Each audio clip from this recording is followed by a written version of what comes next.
What is up, you guys? This is MiniSuperHeroes Today. Well, you guys know it's relatively rare that I make a video where I just really despise a Lego set, because my philosophy behind Lego is, if I buy a set and I don't like it, I could just tear it apart and build it into something that I do like. And today is one of those videos. Now, the problem isn't necessarily with the minifigures or the build or anything, it's the fact that this set is $70. I mean, it's cool, don't get me wrong, but $70 for like a mini Republic gunship and a speeder is just insane, where to me, for $30 more, for example, just off the top of my head, you get the entire Bad Batch and their shuttle and the speeders with that. For $30 more, you get the Boba Fett's throne room. I mean, when you look at the difference, it's just mind-boggling that this is only $30 less than sets like that. It's just crazy to me. But in today's video, we're going to take a look at this set and take a look at some of the redeeming qualities, because I don't think it's a trash set. I just think that it needs to be like $50 and it'd be perfect. So for a quick review, I would just wait till this goes on sale, because it definitely will. But regardless, let's start by taking a look at the minifigures. So here we have Cyril Karn. I hope I'm saying his name right, but I'm filming this before the show comes out, so I don't really have any reference for how it's pronounced.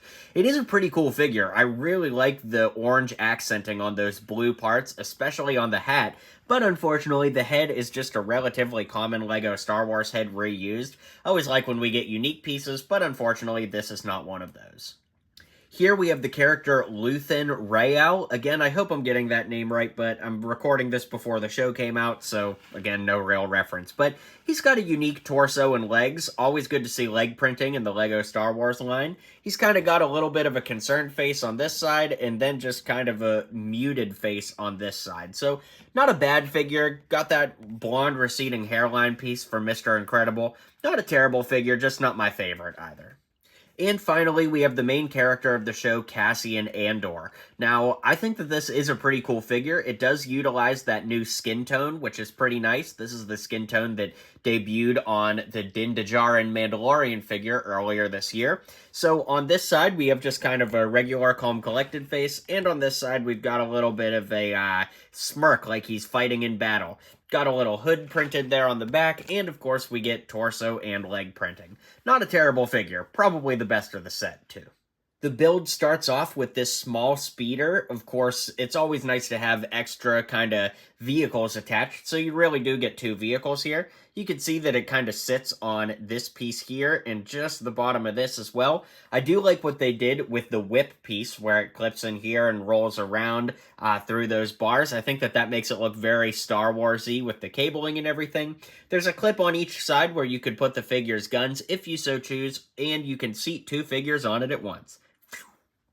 And finally, we have the actual shuttle itself. This looks like something out of Star Tours to me, or like one of the Disney parks. It does look pretty good. It's a pretty robust build. We've got a cannon on the bottom here. Then this entire front cockpit opens up, and you can see there's some stickers in there for where the pilot sits. Then up top, we've got a turret here that spins each way with a stud shooter on either side.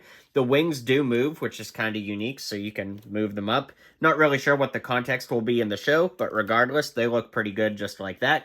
And then both side doors open, as you can see, like that, and you can actually fit figures in there. So I guess that this is some kind of transport, although it didn't come with anybody, so I don't know if like stormtroopers are supposed to go in there or just regular passengers.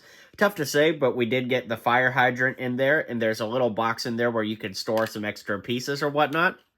And then, of course, we've got this back part here that opens as well, and there's some hidden compartments to hold some guns, although not much else back there. So it is a cool build. I really, really like the architecture behind it and everything. That doesn't really bother me, but it just does not feel like a $70 set to me, especially compared to some of those sets I mentioned earlier. It just doesn't meet the mark. So let's zoom out and I'll give you my final thoughts, even though I didn't love this set.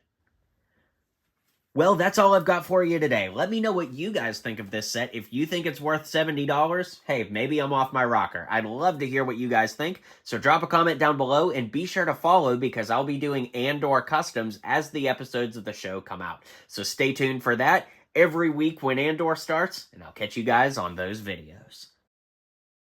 Well, you made it to the end of the video. Thanks for hanging out with me today, and don't forget to hit like and subscribe, and maybe check out one of my other videos listed here.